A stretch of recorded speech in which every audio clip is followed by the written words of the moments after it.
যদি আসো বাংলার মেয়ে থাকো বাংলার মেয়েকে চাই।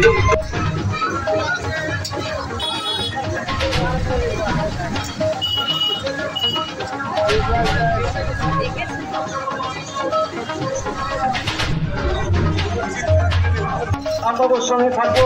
এখানে গত কদিন আগে এখানে দোল উৎসব হয়েছিল, এখানে বসন্ত উৎসব হয়েছিল।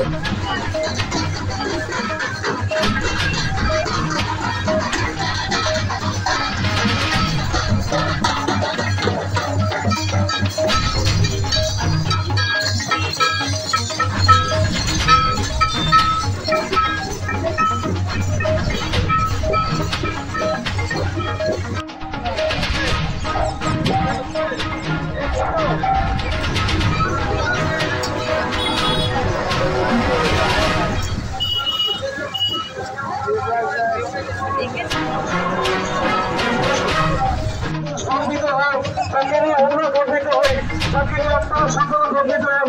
সেই সকলেরা একটা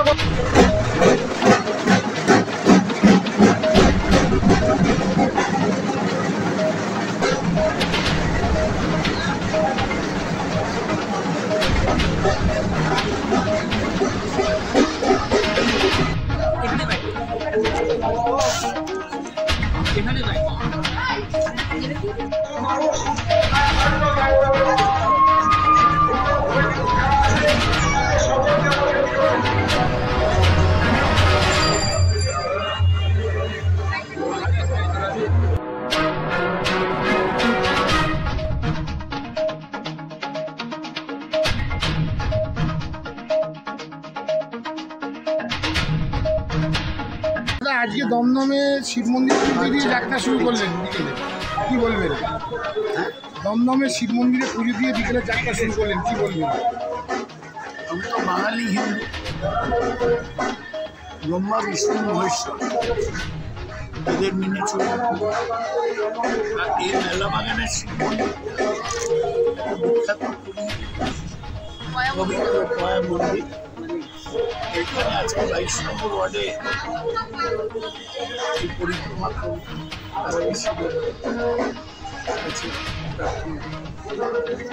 হাতে গোনার কয়েকটা দিন তারপরে লোকসভা নির্বাচন, তো কি বলবে জনগণের উদ্দেশ্যে লোকসভা নির্বাচনের জন্য? তারা ভেবে চিন্তে ভোট দিক। মমতা ব্যানার্জির হাত শক্তিশালী, আমি নিমিত্ত মাত্র প্রধান। আসল হচ্ছে মমতা ব্যানার্জির জন্যই আমরা শক্তি পাচ্ছি। বাংলার এনার্জি মমতা। প্রচুর মানুষ একত্রিত হয়েছিলেন, অনেক বড় মিছিল হয়েছে, কি বলবে তুমি আচ্ছা আগামী নির্বাচনকে? নির্বাচনের বিষয়ে আমরা সবাই জানি যে তৃণমূল কংগ্রেস ক্ষমতায় আছে এবং তার জন্য মমতা বন্দ্যোপাধ্যায় তার পুরনো সৈনিক আমাদের অধ্যাপক সৈনিকরা তিনি 2009 সালে মমতা ব্যানার্জি জন্য ক্যান্ডিডেট করেছি এবং তারপর থেকে লাগাতার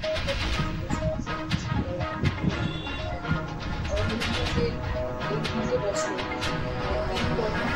পার ইন্টু 5 ইয়ার্স মানে 15টা বছর ধরে ওনাকে লোকে যতবার করেছি প্রত্যেকটা মানুষের কাছে যেভাবে পেয়েছিলেন বিধায়ক মন্ত্রী হিসাবে সেন্ট্রাল মিনিস্টার ছিলেন, সে সময় কাজ করেছিলেন। প্লাস তারপরে যখন উনি মিনিস্ট্রি ছিলেন, যখন উনি এমপি ছিলেন,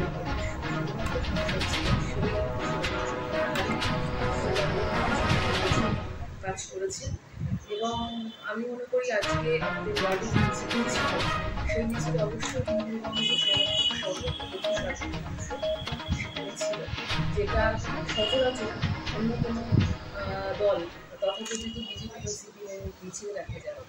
তাই সৌগত রায় আজকে যখন ওয়ার্ড থেকে মিছিল করেছে, দিকে যে বাড়িগুলো ছিল সেই বাড়িগুলোর মধ্যে থেকে যে সমস্ত মানুষের হাত দেখাচ্ছিলেন বা বেরিয়ে আসছিলেন, মালা পড়াচ্ছিলেন উচ্ছ্বাসিত, তাদের উল্লাস, তাদের মুখের হাসি ছিল যে সৌগত রায় আবারও চতুর্থবারের জন্য আমাদের আর 2 দফা এখনো ভোট বাকি আছে, পার্সেন্টেজের ব্যাপারে কি আশা করা যাচ্ছে? আমরা এখানে 70-75% পোলিং আমাদের রাজ্যে হয়েছে, আমাদের বিধানসভা নির্বাচনে হয়েছে।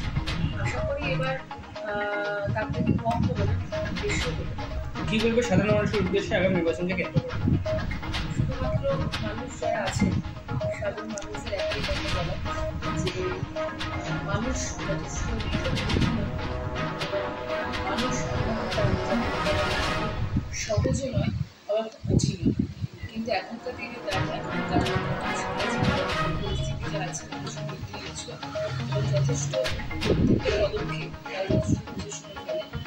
এই মুহূর্তে দাঁড়িয়ে দেশ এবং বাংলার রাজনীতিকে যদি বিচার করা যায় তাহলে দেশের রাজনীতি একতরফা, যেটা ধর্মের সাম্প্রদায়িকতা শুরু এবং একতরফা একটা দলের একটা নিজেদের স্বার্থ চরিতার্থ করবার একটা প্রক্রিয়া এবং প্রচুর প্রতিশ্রুতি দেওয়ার পরে সেগুলো পূরণ হয়, সেটা সারা দেশের মানুষ এবং বাংলার ক্ষেত্রে যদি আমি বিচার করি, কারণ এটা তো শুধুমাত্র বাংলা নির্বাচন, দেশের নির্বাচন।